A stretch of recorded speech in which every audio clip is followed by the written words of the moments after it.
আসসালামু আলাইকুম, আশা করি আপনারা সবাই ভালো আছেন।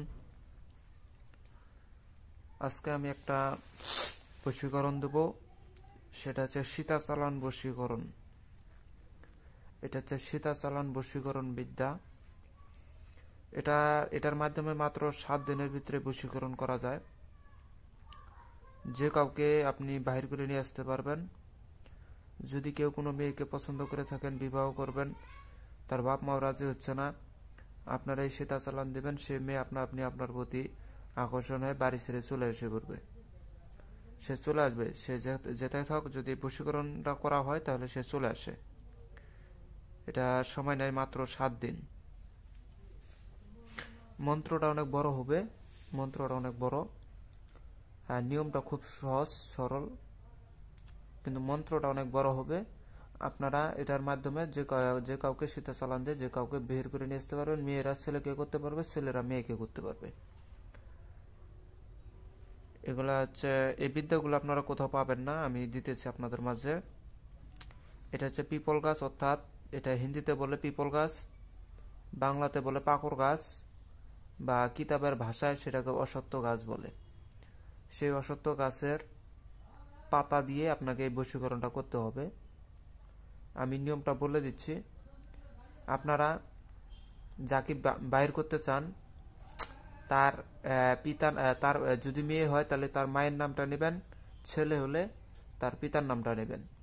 দুইটা নাম নিয়ে আপনারা প্রথমে অশ্বত্থ গাছের গোড়ায় যাবেন, বা পিপল গাছ বা পাকড় গাছ, এই গাছের গোড়ায় যায় আপনারা পিপল গাছকে প্রণাম করবেন, অর্থাৎ অশ্বত্থ গাছকে প্রণাম করে আপনারা হচ্ছে 1 ঘটি জল অশ্বত্থ গাছের গোড়ায় ঢেলে দিবেন।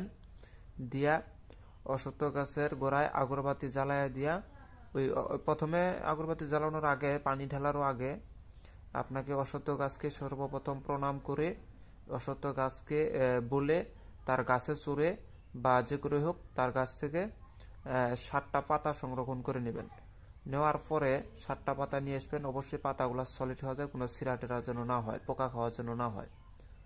7টা পাতা ছিঁড়ে নিয়ে এসে 7টা পাতা ছিঁড়ে নিয়ে ওখানে বসবেন। বসার আগে পাতা ছিঁড়ানোর পরে আপনারা হচ্ছে 1 ঘটি জল গাছের গোড়া ঢেলে দিবেন, দিয়ে আগরবাতি ধরিয়ে দিবেন। দিয়া একটা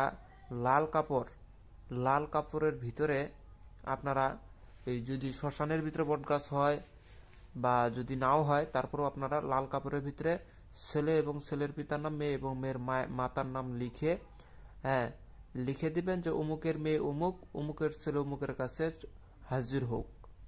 এরকম করে লিখে দিবেন লাল কাপড়ের ভিতরে কালাকালি দিয়ে। লিখার পরে ওই লাল কাপড়টা জড়াইয়া রাখবেন, ওই পাকড় গাছকে পেঁচাইয়া দিবেন। অবশ্যই লেখাটা যেন ভিতরে থাকে, বাহিরে যেন না থাকে, নাইতে মানুষ দেখবে। অবশ্যই লেখাটা ভিতরেও আছে। দিয়ে লাল কাপড়টা পাকড় গাছে বেঁধে দিবেন। দেওয়ার পরে ওই 7টা পাতার ভিতরে আপনারা কাম সিন্দুর এবং সরিষার তেল একত্রিত করে ওইটা দিয়ে আপনারা হচ্ছে পাকড় গাছের পাতার ভিতরে ছেলে এবং ছেলের মায়ের নাম, ছেলে এবং ছেলের পিতার নাম, মেয়ে এবং মেয়ের মায়ের নাম, অথবা লিখে দিবেন যে অমুকের মেয়ে অমুক, অমুকের ছেলে অমুকের কাছে হাজির হোক। অথবা যদি এটা না লেখা, যদি মেয়েরা করতে চান তাহলে লিখবেন যে অমুকের ছেলে অমুক, অমুকের মেয়ে অমুকের কাছে হাজির হোক। মেয়েদের ক্ষেত্রে, ছেলেদের ক্ষেত্রে অমুকের মেয়ে অমুক, অমুকের ছেলে অমুকের কাছে হাজির হোক। এখানে লেখার পরে পাতার এক সাইডে লিখবেন এইটা, আর এক সাইডে লিখবেন রাম লক্ষণ সীতা। পাতার দুই পাশেই লিখে দিবেন। এক পাশে লিখবেন রাম লক্ষণ সীতা, আর এক পাশে লিখবেন মেয়ের এবং মেয়ের মায়ের নাম, ছেলে এবং ছেলের পিতার নাম লিখে দিয়া আপনারা 7টা পাতা আপনার সামনে ওখানে বসবেন। বসার পর পূর্ব দিকে মুখ করে বসতে পারবেন, দক্ষিণ দিকে বসতে পারেন, উত্তর দিকেও বসতে পারেন, সেটা আপনার ইচ্ছা। বইসা ওই পাতাগুলার সামনে রাইখা আগরবাতি মোমবাতি তো ধরাই থাকবে, সেটার আগরবাতি মোমবাতির একটু ধোয়া দিবেন। দিয়া 7টা পাতা 7 জায়গায় রাইখা দিবেন, ওই গাছের গোড়ায় রেখে দিয়া ওখানে বসে থেকে এই মন্ত্রটা যেটা দেব, এই মন্ত্রটা 7 দফা পাঠ করে 7টা পাতার ভিতরে ফুক মেরে দিবেন। দিয়া ওই 7টা পাতাকে আপনারা বট গাছের গোড়ায় রেখে দিতে পারেন, অথবা যদি সন্দেহ হয় যে কেউ দেখে ফেলবে তাহলে সেই পাতাগুলোকে এই বট গাছের কোনো এক গুপ্ত জায়গার ভিতরে রেখে দিবেন, সেটা উপরে হোক বা নিচে হোক রেখে দিবেন। দিয়ে ওখান থেকে আপনারা সরাসরি বাসায় চলে আসেন। দেখেন 7 দিন বাদে দেখবেন যে মেয়েটা আপনার জন্য পাগল হয়ে যাবে, দেওয়ানা হয়ে যাবে, আপনার কাছে আসার জন্য সে ছটফট করবে। তো মন্ত্রটা আমি বলতেছি, আপনারা শুনবেন। মন্ত্রটা আমি স্ক্রিনে দিয়ে দেব।